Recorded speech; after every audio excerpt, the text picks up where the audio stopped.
السلام علیکم ورحمۃ اللہ وبرکاتہ۔ میرے پیارے دوستوں اور بہنوں، آج میں آپ کے سامنے ابراہیم علیہ السلام کے تعلق سے ایک دلچسپ واقعہ بیان کرنا چاہتا ہوں، جس واقعے کو قرآن مقدس نے بہت ہی اچھے انداز میں بیان کیا۔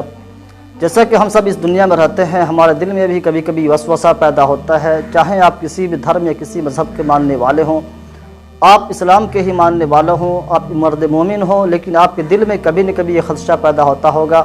کہ اللہ رب العزت کیسے ہم انسانوں کو، کیسے مردوں کو دوبارہ زندہ کرے گا۔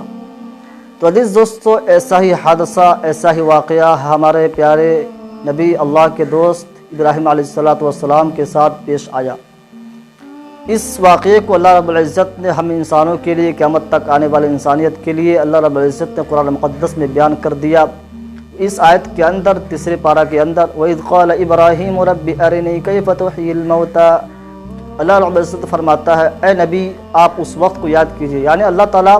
اپنے نبی سے کہہ کر تمام انسانوں کو یہ چیز بتا رہا ہے، یہ خبر دے رہا ہے، اے نبی آپ اس وقت کو یاد کیجئے۔ ابراہیم علیہ السلام نے کہا، کیف تحیی الموتى، اے باری تعالیٰ کیسے تو مردوں کو دوبارہ زندہ کرے گا۔ تو عزیز دوستو، اللہ تعالیٰ نے فرمایا، قال اولم تؤمن، اے ابراہیم کیا تمہیں مجھ پر یقین نہیں؟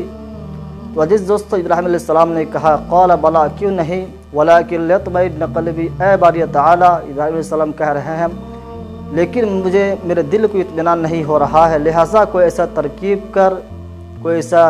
تدبیر کر جس سے میرے دل کو اطمینان ہو جائے۔ تو عزیز دوستو، آپ یہاں پہ دھیان دیجیے، اللہ رب العزت نے فرمایا، قال فخذ اربعۃ من الطیر، اے ابراہیم تو 4 پرندے لے، قال فخذ اربعۃ من الطیر فصرهن الیک ثم اجعل علی کل جبل، 4 پرندوں لے کر ان کو ذبح کر، ان پرندوں کو ذبح کر کے آپس میں ملا، علی کل جبل منہن جزءا ثم ادعهن یأتینک سعیا،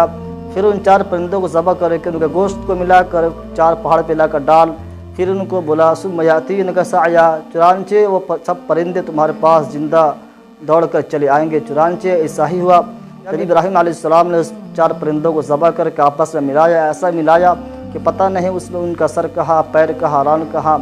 جب ملانے کے بعد ابراہیم علیہ السلام نے ان 4 پرندوں کو لا کر پہاڑ پہ رکھا، پھر اللہ کے حکم سے بلایا، چنانچہ وہ 4 پرندے زندہ ہو کر واپس ابراہیم علیہ السلام کے پاس آ گئے۔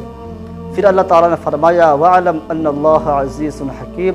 اے ابراہیم جان لو، قیامت تک آنے والے انسانوں کو بتا دو، ان اللہ عزیز حکیم، اللہ تبارک و تعالیٰ زبردست حکمت والے ہیں، اللہ تعالیٰ ہر چیز پہ قادر ہے۔ جس نے تمہیں پہلی مرتبہ بنایا، جس نے تمہیں پہلی مرتبہ تخلیق کی، وہ اس بات پر بھی قادر ہے کہ تمہیں دوبارہ زندہ کرے گا۔ عزیز دوستو، ہمیں اس پر یقین ہونا چاہیے، اپنے وجود سے کہیں زیادہ اس پر یقین ہونا چاہیے۔ اللہ تعالیٰ سے دعا ہے کہ اللہ تبارک و تعالیٰ ہمیں صحیح زندگی گزارنے کی توفیق عطا فرمائے۔ السلام علیکم ورحمۃ اللہ وبرکاتہ۔